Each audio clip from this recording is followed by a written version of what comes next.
오늘은 9월 10일입니다. 다니엘 4장부터 6장까지의 말씀, 누구의 패배인가? 자, 한번 잘 이 제목을 생각하며 말씀을 묵상하면 좋을 것 같습니다. 당시 근동 지방에는 어떤 신, 국가신 이런 개념이 굉장히 강한 것이었죠. 그래서 국가 간의 전쟁을 일으켰을 때 어떤 나라가 이기고 지는 것이 단순한 나라의 싸움이 아니라 신들의 싸움이라고 생각을 하게 되죠. 그러니까 바벨론이 승리를 하고 바벨론이 이 나라를, 이 근동지방을 지배하게 되었을 때 그들은 마르독 신이 승리한 것이다 라고 생각했겠죠. 그런 관점에서 보면 하나님은 패배했다라고 볼 수 있는 거죠. 정복 국가는 패전 국가의 모든 기물들, 모든 것들을 가져가고 약탈해가고 자기들이 씁니다. 그리고 전쟁의 승리와 패배에 따라 신의 위계 질서를 정하게도 되는 거죠. 오늘 말씀에 벨사살이라고 하는 왕이 등장하고 그는 잔치자리에서 이방 나라에서 술을 먹는 자리에서 예루살렘에서 가져온 모든 그런 제기들을 사용하게 되고 하나님을 모독하게 됩니다. 자, 하나님은 정말 전쟁에서 패하신 것일까요? 하나님은 무능하신 분일까요? 아니요. 그 순간 하나님은 나타나셔서 벨사살에게 경고하셨고 그는 그날 밤에 죽게 됩니다. 이스라엘은 패배했을지 모르지만 하나님은 패배한 것이 아니라 바로 바벨론, 근동지방의 가장 강대한 나라 중심에서 하나님은 일하고 계셨던 것이죠. 결국 이 과정들을 통해서 이방 왕들의 입을 통하여 하나님을 찬양하게 만들고 하나님의 주권을 찬양하게 만드는 일이 오늘 말씀 가운데 등장하게 됩니다. 기억하십시오. 이스라엘의 패배가 하나님의 패배는 아니었다는 사실입니다. 여전히 하나님은 이 나라의 주권자로서 일하고 계십니다. 자, 묻습니다. 우리는 나의 실패를 하나님의 실패라고 착각하고 있는 것은 아닐까요? 실패의 원인과 하나님의 뜻을 깨닫는 것이 중요한데 우리는 그 뜻을 깨닫고 있나요? 하나님은 실패하거나 실수하지 않으심을 우리들이 믿고 있나요? 다시 말씀드립니다. 이스라엘은 패배했지만 하나님은 패배하신 것이 아닙니다. 기도하겠습니다. 이스라엘 백성들이 조롱당할 때 하나님도 조롱당하는 것처럼 느껴졌습니다. 그러나 하나님은 여전히 하나님이시고 바벨론 나라 왕국의 중심에서도 하나님은 일하고 계셨습니다. 혹시라도 우리의 인생의 패배가 하나님의 패배라고 착각하지 않게 하여 주옵시고 우리의 인생의 실수와 패배의 원인이 무엇인지를 깨닫게 하여 주옵시고 우리의 인생을 통하여 우리의 믿음과 우리의 신앙을 통하여 이 세상이 하나님을 찬양하도록 만드는 인생, 그런 믿음의 삶을 살게 하여 주옵소서. 예수님의 이름으로 기도했습니다. 아멘. 오늘 말씀은 다니엘 4장부터 6장입니다. 4장.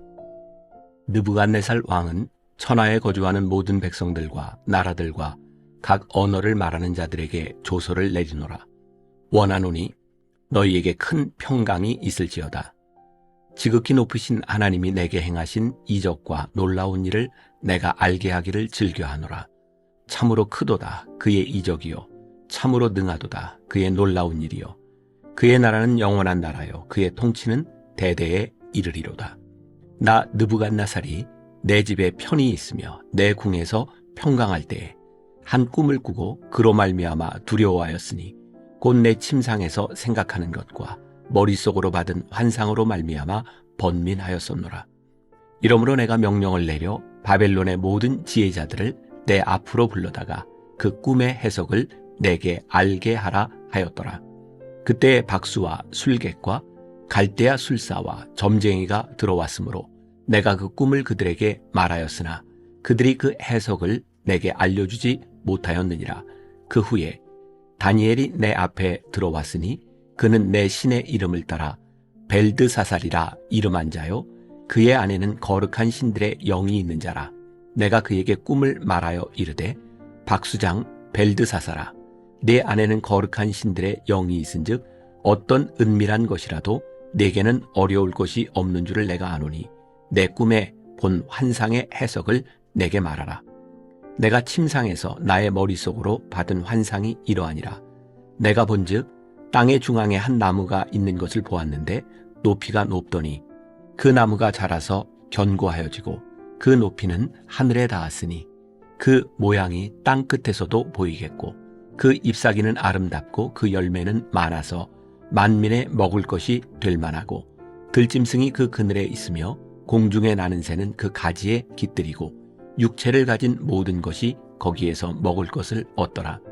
내가 침상에서 머릿속으로 받은 환상 가운데에 또 본즉 한 순찰자 한 거룩한 자가 하늘에서 내려왔는데 그가 소리질러 이처럼 이르기를 그 나무를 베고 그 가지를 자르고 그 잎사귀를 떨고 그 열매를 해치고 짐승들을 그 아래에서 떠나게 하고 새들을 그 가지에서 쫓아내라.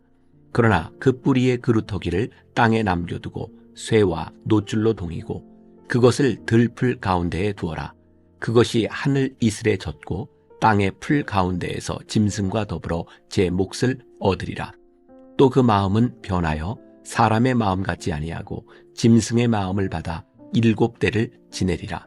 이는 순찰자들의 명령대로요 거룩한 자들의 말대로이니 지극히 높으신 이가 사람의 나라를 다스리시며 자기의 뜻대로 그것을 누구에게든지 주시며 또 지극히 천한 자를 그 위에 세우시는 줄을 사람들이 알게 하려 함이라 하였느니라. 나 느부갓네살 왕이 이 꿈을 꾸었나니 너 벨드사사라 그 해석을 밝히 말하라. 내 나라 모든 지혜자가 능히 내게 그 해석을 알게 하지 못하였으나 오직 너는 능히 하리니 이는 거룩한 신들의 영이 내 안에 있음이라. 벨드사살이라 이름한 다니엘이 한동안 놀라며 마음으로 번민하는지라 왕이 그에게 말하여 이르기를 벨드사살아 너는 이 꿈과 그 해석으로 말미암아 번민할 것이 아니니라. 벨드사살이 대답하여 이르되 내 주여 그 꿈은 왕을 미워하는 자에게 응하며 그 해석은 왕의 대적에게 응하기를 원하나이다.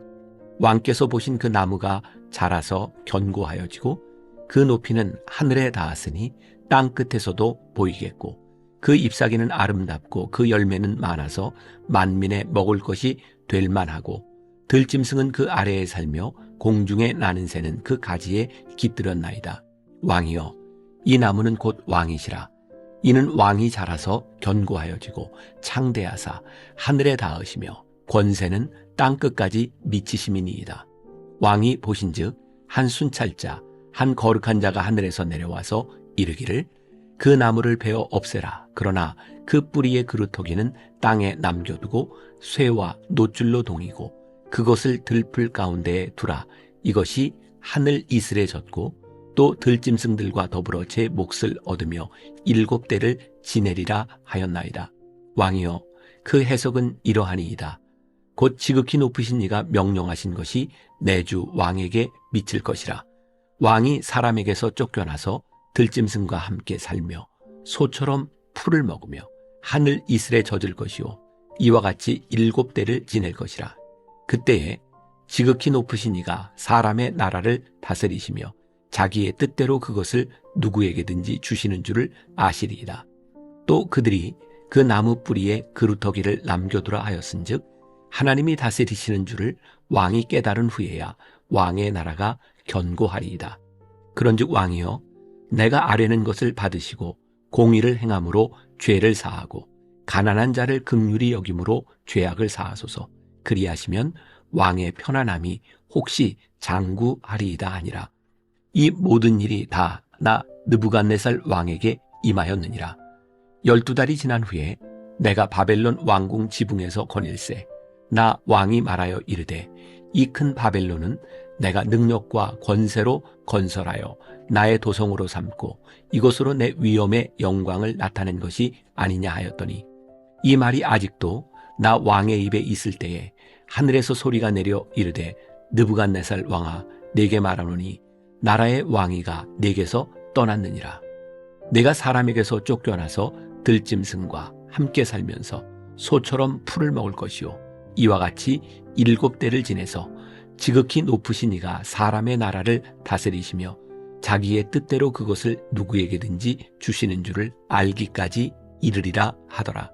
바로 그때에 이 일이 나 느부갓네살에게 응함으로 내가 사람에게 쫓겨나서 소처럼 풀을 먹으며 몸이 하늘 이슬에 젖고 머리털이 독수리 털과 같이 자랐고 손톱은 새 발톱과 같이 되었더라.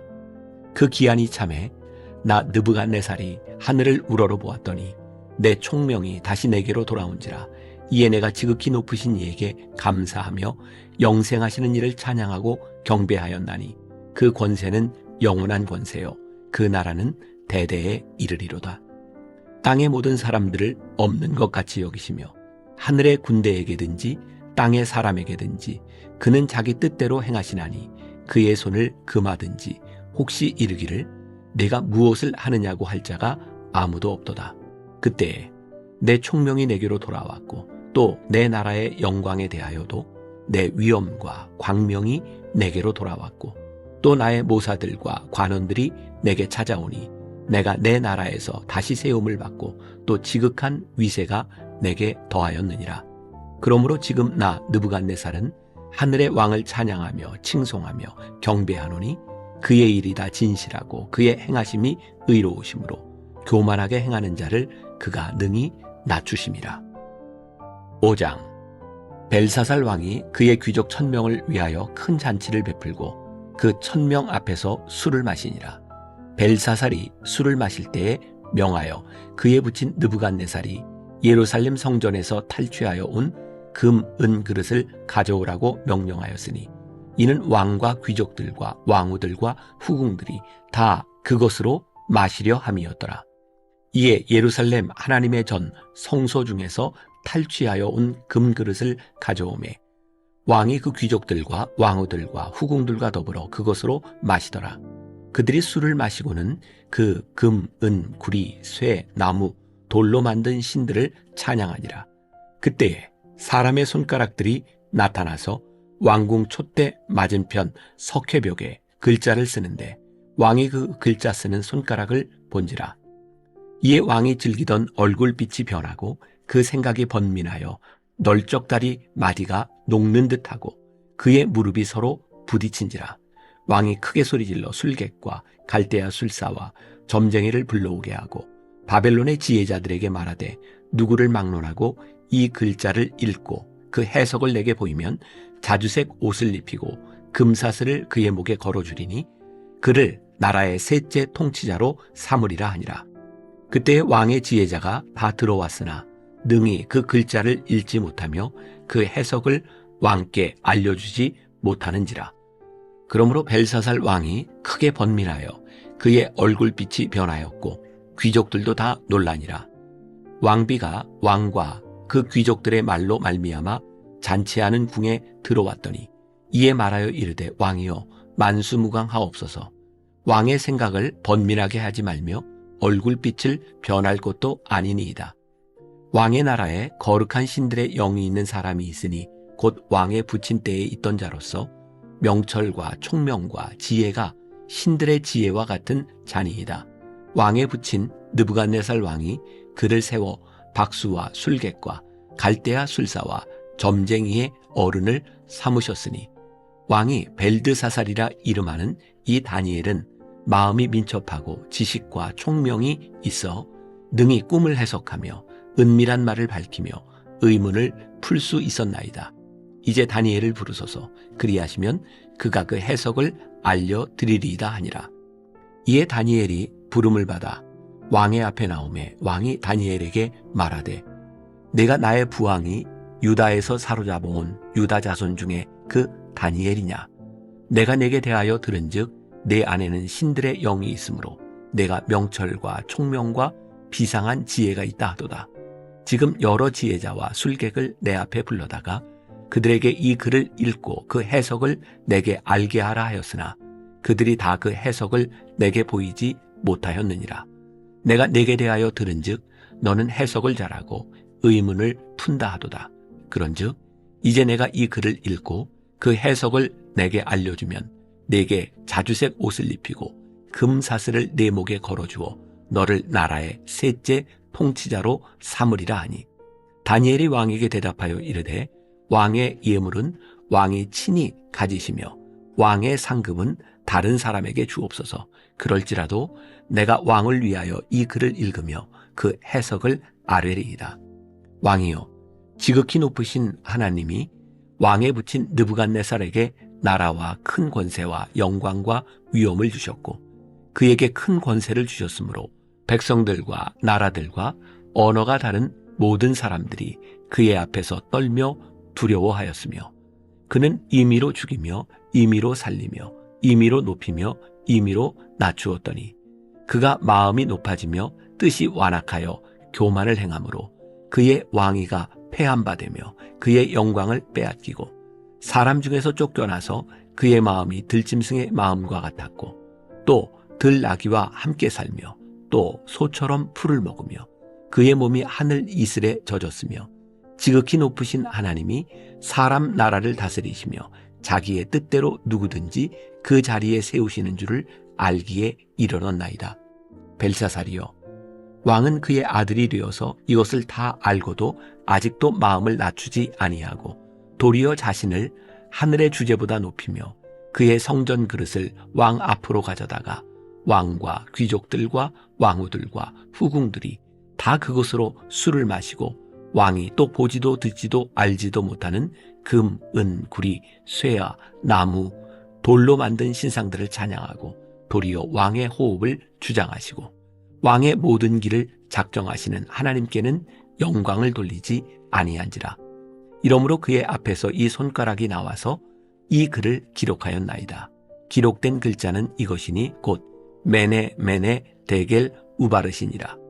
그 글을 해석하건대 메네는 하나님이 이미 왕의 나라의 시대를 세워서 그것을 끝나게 하셨다 하며 데겔은 왕을 저울에 달아보니 부족함이 보였다 하며 베레스는 왕의 나라가 나뉘어서 메대와 바사 사람에게 준 바 되었다 함이니이다 하니 이에 벨사살이 명하여 그들이 다니엘에게 자주색 옷을 입히게 하며 금 사슬을 그의 목에 걸어주고 그를 위하여 조서를 내려 나라의 셋째 통치자로 삼으니라. 그날 밤에 갈대아 왕 벨사살이 죽임을 당하였고 메대 사람 다리오가 나라를 얻었는데 그때에 다리오는 62세였더라. 6장. 다리오가 자기의 뜻대로 고관 120명을 세워 전국을 통치하게 하고 또 그들 위에 총리 셋을 두었으니 다니엘이 그 중에 하나이라. 이는 고관들로 총리에게 자기의 직무를 보고하게 하여 왕에게 손해가 없게 하려 함이었더라. 다니엘은 마음이 민첩하여 총리들과 고관들 위에 뛰어나므로 왕이 그를 세워 전국을 다스리게 하고자 한지라. 이에 총리들과 고관들이 국사에 대하여 다니엘을 고발할 근거를 찾고자 하였으나 아무 근거, 아무 허물도 찾지 못하였으니 이는 그가 충성되어 아무 그릇됨도 없고 아무 허물도 없음이었더라. 그들이 이르되 이 다니엘은 그 하나님의 율법에서 근거를 찾지 못하면 그를 고발할 수 없으리라 하고 이에 총리들과 고관들이 모여 왕에게 나아가서 그에게 말하되 다리오 왕이여 만수무강하옵소서. 나라의 모든 총리와 지사와 총독과 법관과 관원이 의논하고 왕에게 한 법률을 세우며 한 금령을 정하실 것을 구하나이다. 왕이여 그것은 곧 이제부터 30일 동안에 누구든지 왕 외에 어떤 신에게나 사람에게 무엇을 구하면 사자굴에 던져 넣기로 한 것이니이다. 그런즉 왕이여 원하건대 금령을 세우시고 그 조서에 왕의 도장을 찍어 메대와 바사에 고치지 아니하는 규례를 따라 그것을 다시 고치지 못하게 하옵소서 하며 이에 다리오 왕이 조서에 왕의 도장을 찍어 금령을 내니라. 다니엘이 이 조서에 왕의 도장이 찍힌 것을 알고도 자기 집에 돌아가서는 윗방에 올라가 예루살렘으로 향한 창문을 열고 전에 하던 대로 하루 3번씩 무릎을 꿇고 기도하며 그의 하나님께 감사하였더라. 그 무리들이 모여서 다니엘이 자기 하나님 앞에 기도하며 간구하는 것을 발견하고 이에 그들이 나아가서 왕의 금령에 관하여 왕께 아뢰되 왕이여 왕이 이미 금령에 왕의 도장을 찍어서 이제부터 30일 동안에는 누구든지 왕 외에 어떤 신에게나 사람에게 구하면 사자굴에 던져넣기로 하지 아니하였나이까 하니 왕이 대답하여 이르되 이 일이 확실하니 메대와 바사에 고치지 못하는 규례니라 하는지라. 그들이 왕 앞에서 말하여 이르되 왕이여 사로잡혀 온 유다 자손 중에 다니엘이 왕과 왕의 도장이 찍힌 금령을 존중하지 아니하고 하루 3번씩 기도하나이다 하니 왕이 이 말을 듣고 그로 말미암아 심히 근심하여 다니엘을 구원하려고 마음을 쓰며 그를 건져내려고 힘을 다하다가 해가 질 때에 이르렀더라. 그 무리들이 또 모여 왕에게로 나와서 왕께 말하되 왕이여 메대와 바사의 규례를 아시거니와 왕께서 세우신 금령과 법도는 고치지 못할 것이니이다 하니 이에 왕이 명령하며 다니엘을 끌어다가 사자굴에 던져 넣는지라. 왕이 다니엘에게 이르되 내가 항상 섬기는 너의 하나님이 너를 구원하시리라 하니라. 이에 돌을 굴려다가 굴 어귀를 막음에 왕이 그의 도장과 귀족들의 도장으로 봉하였으니 이는 다니엘에 대한 조치를 고치지 못하게 하려 함이었더라. 왕이 궁에 돌아가서는 밤이 새도록 금식하고 그 앞에 오락을 그치고 잠자기를 마다하니라. 이튿날에 왕이 새벽에 일어나 급히 사자굴로 가서 다니엘이 든 굴에 가까이 이르러서 슬피 소리질러 다니엘에게 묻되 살아계시는 하나님의 종 다니엘아 내가 항상 섬기는 내 하나님이 사자들에게서 능히 너를 구원하셨느냐 하니라. 다니엘이 왕에게 아뢰되 왕이여 원하건대 왕은 만수무강하옵소서. 나의 하나님이 이미 그의 천사를 보내어 사자들의 입을 봉하셨으므로 사자들이 나를 상해하지 못하였사오니 이는 나의 무죄함이 그 앞에 명백함이오며 또 왕이여 나는 왕에게도 해를 끼치지 아니하였나이다 하니라. 왕이 심히 기뻐서 명하여 다니엘을 굴에서 올리라 하며 그들이 다니엘을 굴에서 올린즉 그의 몸이 조금도 상하지 아니하였으니 이는 그가 자기의 하나님을 믿음이었더라. 왕이 말하여 다니엘을 참소한 사람들을 끌어오게 하고 그들을 그들의 처자들과 함께 사자굴에 던져 넣게 하였더니 그들이 굴 바닥에 닿기도 전에 사자들이 곧 그들을 움켜서 그 뼈까지도 부서뜨렸더라. 이에 다리오 왕이 온 땅에 있는 모든 백성과 나라들과 언어가 다른 모든 사람들에게 조서를 내려 이르되 원하건대 너희에게 큰 평강이 있을지어다. 내가 이제 조서를 내리노라. 내 나라 관할 아래에 있는 사람들은 다 다니엘의 하나님 앞에서 떨며 두려워할지니 그는 살아계시는 하나님이시오 영원히 변하지 않으실 이시며 그의 나라는 멸망하지 아니할 것이요 그의 권세는 무궁할 것이며 그는 구원도 하시며 건져내기도 하시며 하늘에서든지 땅에서든지 이적과 기사를 행하시는 이로써 다니엘을 구원하여 사자의 입에서 벗어나게 하셨음이라 하였더라. 이 다니엘이 다리오 왕의 시대와 바사 사람 고레스 왕의 시대에 형통하였더라.